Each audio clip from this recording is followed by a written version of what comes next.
What if your child disappeared in broad daylight, surrounded by hundreds of people, only to return hours later with memories of places they've never been and people they've never met? What if they spoke about spending time with you during the exact hours you were frantically searching for them? Today, I'm going to share stories that will make every parent question whether they truly know where their children go when they seem to simply vanish from reality itself. The nightmare began for Sarah Mitchell on what should have been a perfect Saturday afternoon in Central Park. Her 5-year-old son Tommy was playing on the playground, never more than 20 feet away from where she sat on the bench, scrolling through her phone and occasionally glancing up to check on him. One moment he was climbing the jungle gym, laughing with other children. The next moment, he was gone. Sarah's heart stopped. She called his name, walked around the playground equipment, asked other parents if they'd seen him. Nobody had noticed anything unusual. A child had simply ceased to exist in a space filled with witnesses, as if he'd never been there at all. Within minutes, Sarah was running through the park, calling Tommy's name, her voice growing more desperate with each unanswered shout. The police arrived quickly, along with park security and dozens of volunteers who joined the search. They combed through every inch of Central Park, checked every bathroom, every hiding spot, every possible location where a 5-year-old might wander. Security cameras showed Tommy playing on the playground at 2:47 p.m., and then nothing. It was as if he had simply dissolved into thin air. 3 hours later, as the sun was beginning to set and Sarah's panic had reached levels she didn't know were possible, her phone rang. It was Tommy calling from a payphone outside a grocery store in Queens, 12 miles away from the park. His voice was calm, almost cheerful, as he told his mother he was ready to be picked up now. When Sarah asked him how he'd gotten there, Tommy's answer chilled her to the bone. "You and Daddy brought me here, remember?" Sarah had been divorced from Tommy's father for 2 years. David lived in California and hadn't seen Tommy in 6 months. There was no possible way Tommy could have been with both parents that afternoon. Yet when Sarah picked him up from the grocery store, Tommy insisted that both his parents had been with him the entire time. He described their afternoon together in perfect detail.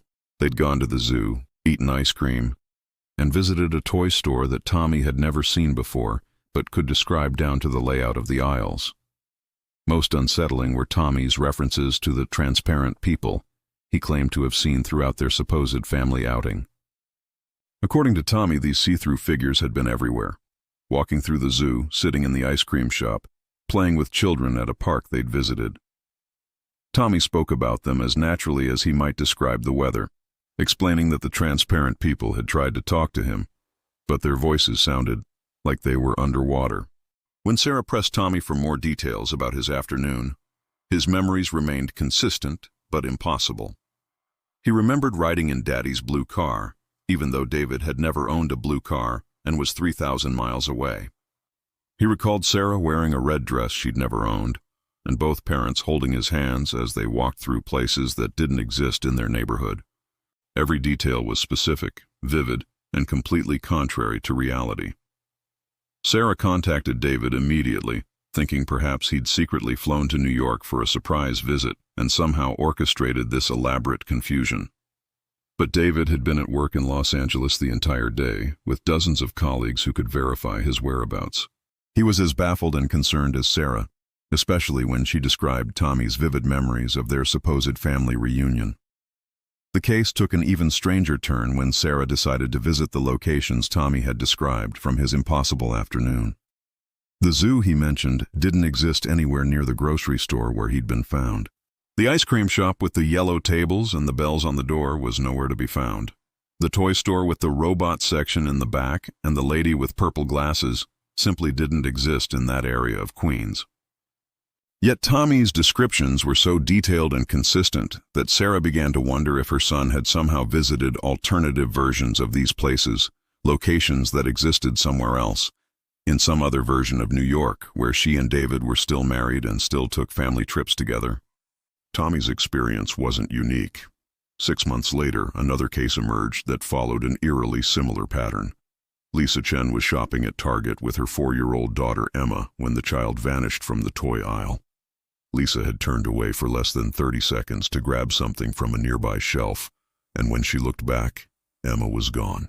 The store went into immediate lockdown. Security reviewed footage from every camera, employees searched every aisle, and the parking lot was monitored to ensure Emma hadn't been taken outside.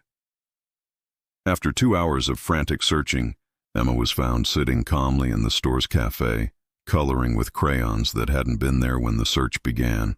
When Lisa asked Emma where she'd been, the little girl looked confused and said she'd been with Lisa the whole time. According to Emma, she and her mother had spent the afternoon at a different Target, one with a McDonald's inside instead of a cafe, where they'd eaten lunch together and bought clothes that Emma wasn't wearing and that weren't in their shopping cart. Emma described their conversation over lunch in detail, recounting advice Lisa had supposedly given her about starting kindergarten, even though Lisa hadn't mentioned kindergarten at all that day. Most disturbing was Emma's description of the other shoppers in this alternative Target. Like Tommy's transparent people, Emma reported seeing customers who looked like ghosts, people she could see through who moved differently than the regular shoppers. She said these see-through people had smiled at her and waved, but when she tried to wave back, they would disappear. The pattern continued with Marcus Rodriguez, whose 6-year-old son Jamie disappeared from their apartment bathroom and was found 30 minutes later sitting in the family's car in the driveway. Jamie insisted he'd been on a camping trip with both parents, complete with detailed memories of setting up a tent, roasting marshmallows, and sleeping under the stars. Marcus and his wife had never taken Jamie camping, and they certainly hadn't left their apartment that day. But Jamie's memories of their supposed camping trip were remarkably specific. He knew the exact layout of the campsite, could describe the other families they'd supposedly met, and even hummed a song he claimed they'd sung around the campfire. When Marcus tried to explain that they hadn't gone camping, Jamie became confused and upset, insisting that Marcus was forgetting their wonderful trip together. What made Jamie's case particularly unsettling was his description of the see-through animals he'd encountered during the camping trip. According to Jamie, transparent deer had walked through their campsite, and a ghostly raccoon had tried to get into their food. These creatures behaved like normal animals, but looked like animals made of water, and Jamie had been able to see the trees and tents through their bodies. The children in these cases shared several disturbing characteristics. They all returned with memories of spending time with family members who couldn't possibly have been there. They all described encountering transparent people or animals that seemed to exist alongside the regular world. And most unsettling, they all insisted that their impossible memories were real, becoming confused and upset when their parents tried to convince them otherwise. Dr. Amanda Foster, a child psychologist who began studying these cases, noticed that the children's memories weren't random or dreamlike. They were coherent, detailed, and emotionally consistent with genuine experiences. The children could draw maps of the places they'd supposedly visited, remember conversations word for word, and describe sensory details like smells and sounds that wouldn't typically appear in false memories or fantasies. Most importantly, these children showed no signs of trauma, confusion, or distress about their disappearances. They seemed genuinely puzzled by their parents' panic, and couldn't understand why everyone was so upset about their perfectly normal family outings to places that didn't exist, with people who couldn't have been there. The search for rational explanations led nowhere. The children hadn't been abducted, hadn't suffered head injuries, and showed no signs of psychological disturbance.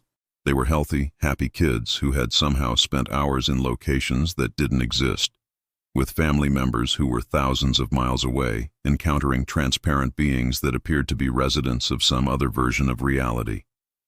Security footage consistently showed the children simply vanishing from one location and reappearing in another, with no explanation for how they'd traveled between the 2 points. GPS tracking on phones and devices went dead during the disappearances, and attempts to trace the children's movements during their missing hours yielded no useful information. The most chilling aspect of these cases was how normal they felt to the children involved. Tommy, Emma, Jamie, and others like them returned from their impossible journeys with the casual attitude of kids who'd spent a pleasant afternoon with their families. They didn't understand why their parents were frightened, why their memories were being questioned, or why everyone seemed so concerned about experiences that felt perfectly natural to them. For the parents, however, these incidents raised terrifying questions about the nature of reality itself. If their children could disappear from crowded public spaces and return with detailed memories of impossible experiences, what did that mean about the world they thought they understood? Were their children slipping between different versions of reality? And if so, what determined which version they returned to? The evidence suggested that something far stranger than kidnapping or getting lost was happening to these children.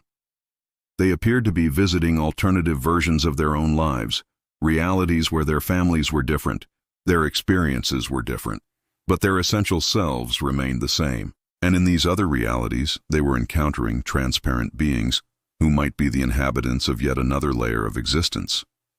The question wasn't where these children were going during their disappearances.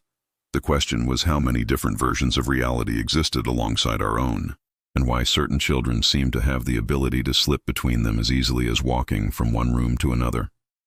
For every parent who heard these stories, one thought became impossible to ignore. The next time their child disappeared from sight, even for a moment, they might not be returning from the same world they'd left. The Tommy Mitchell case opened a floodgate.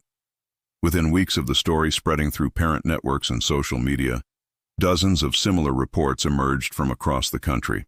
What had seemed like isolated incidents were revealing themselves to be part of a much larger, more disturbing phenomenon. Children weren't just getting lost and found. They were traveling to other versions of reality and returning with proof. The breakthrough came from an unexpected source, technology that was never designed to track interdimensional travel. Jennifer Walsh, a software engineer and mother of 7-year-old Kevin, had installed a comprehensive home security system after her son's first disappearance. When Kevin vanished from their backyard for the second time, the cameras captured something that challenged everything anyone thought they knew about the nature of reality. The footage showed Kevin playing alone in the sandbox at 3:22 p.m. At 3:23 p.m., he was gone, but the cameras hadn't captured him leaving through any door or gate. Frame-by-frame analysis revealed something far more unsettling. Kevin had become progressively more transparent over the course of 30 seconds, until he simply faded from view entirely. 3 hours later, he reappeared in the same spot using the exact reverse process, materializing from complete transparency back to solid form. When Kevin returned, he was wearing different clothes than he'd started with. The blue shirt he'd put on that morning had been replaced by a red one that Jennifer had never seen before. When she asked Kevin about the shirt, he looked confused and insisted he'd been wearing red all day. In his pocket was a small toy car that didn't belong to him, and when Jennifer asked where it came from, Kevin said his daddy had bought it for him at the store they'd visited together. Kevin's father had been at work all day, with security badge records proving he'd never left the building. Yet Kevin's memories of their afternoon shopping trip were detailed and consistent. He described the toy store they'd visited, the lunch they'd shared, and even the specific route they'd taken home. Most disturbing, Kevin insisted that Jennifer had been with them too, and seemed genuinely confused when she tried to explain that she'd been home the entire time. The pattern repeated across multiple families, but with variations that suggested these children weren't all visiting the same alternative reality. 8-year-old Maya Patel disappeared from her bedroom and was found 6 hours later in the family's garage, wearing a school uniform from a school she didn't attend. She spoke excitedly about her first day at Jefferson Elementary, describing teachers she'd never met and classmates whose names didn't match any children in their neighborhood. When Maya's parents contacted Jefferson Elementary, they discovered something impossible. Maya Patel was indeed enrolled there, with complete school records, emergency contact information, and even a class photo showing Maya with students and teachers she insisted she knew well. But Maya attended Washington Elementary, not Jefferson, and had never been enrolled anywhere else. The enrollment records at Jefferson showed Maya's parents' signatures on forms they'd never seen, emergency contacts they'd never provided, and a home address that was their address but in a different zip code that didn't exist in their city. Maya's memories of Jefferson Elementary were detailed and recent, as if she'd actually spent months attending classes there. But she was also simultaneously enrolled at Washington Elementary with perfect attendance records. 9-year-old Alex Chen brought back even more tangible proof from his disappearance. When he vanished from the public library and reappeared 4 hours later, he returned with a library book that wasn't part of their library's collection. The book was checked out in Alex's name with a due date stamped for the following week, But the library stamp was from the central branch of their city's library system. Their city had no central branch. The book itself was familiar but wrong. It was Charlotte's Web by E.B. White, but the story was different. In this version, Charlotte the spider was blue instead of gray, and the pig's name was Gilbert instead of Wilbur. Alex read passages aloud to his parents, confused about why they seemed surprised by details he remembered from their previous readings of the book. To Alex, this had always been the story of Gilbert the pig and Charlotte the blue spider. Attempts to return the book to any library in their system failed. No library had a record of the ISBN number. No copies of this version of Charlotte's Web existed in any database, and the checkout system showed no record of Alex ever borrowing it. Yet the book was real, physical, and clearly part of some library's collection that existed parallel to their own. The children's drawings provided additional evidence of their journeys between realities. 10-year-old Sofia Martinez began drawing detailed maps of her neighborhood after her disappearance, but the maps showed familiar streets with different names, houses in different colors, and businesses that didn't exist. Her drawing of Main Street showed a pizza restaurant where there was actually a bank, a movie theater where there was a grocery store, and a park where there was a parking lot. When Sofia's parents drove her around the neighborhood to compare her drawings with reality, Sofia became increasingly agitated. She insisted the drawings were correct and couldn't understand why everything looked wrong.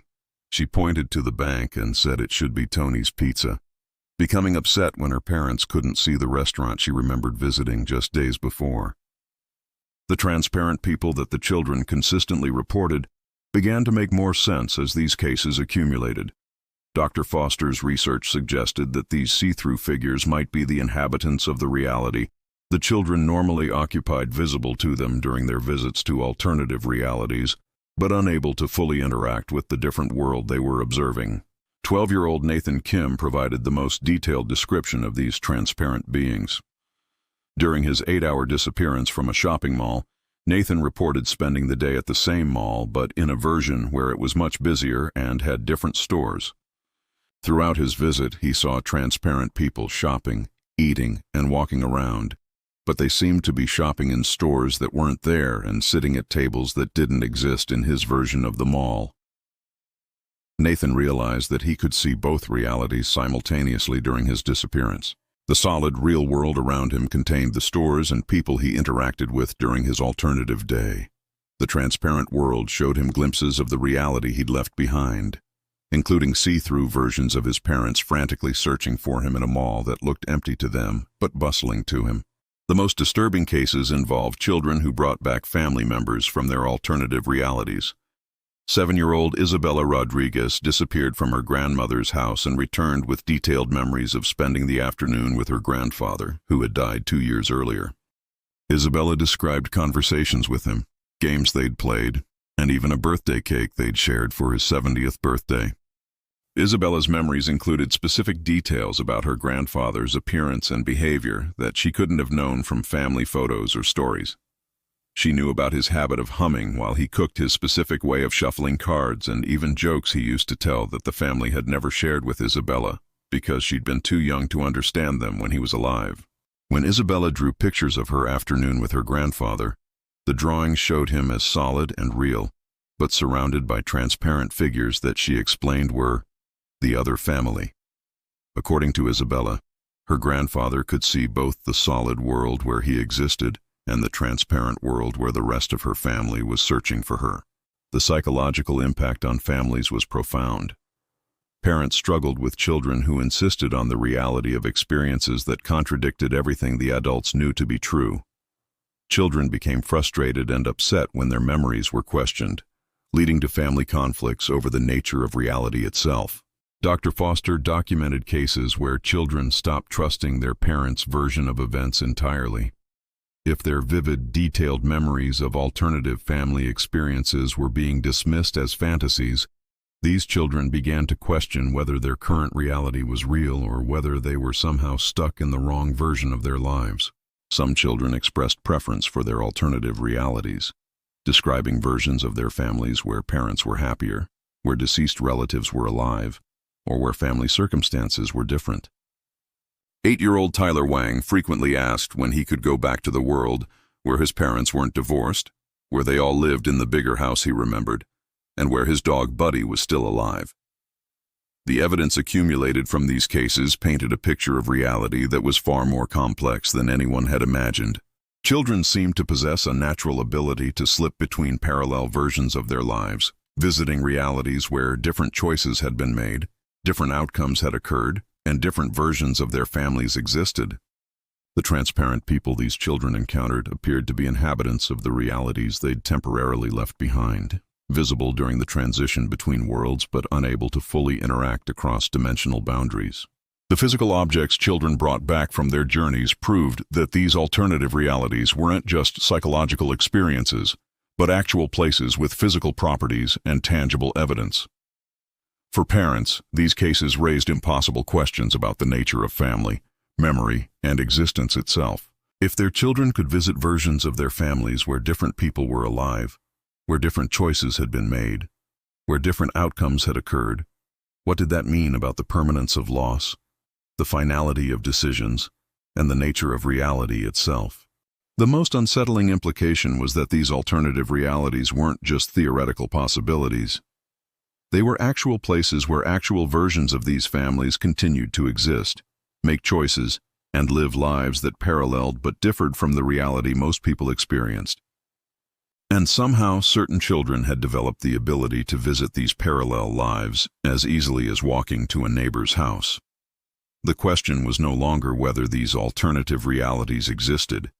The question was how many versions of every family, every choice, every moment existed simultaneously across parallel dimensions, and why some children could see the infinite possibilities while the rest of us remained trapped in only one version of our lives.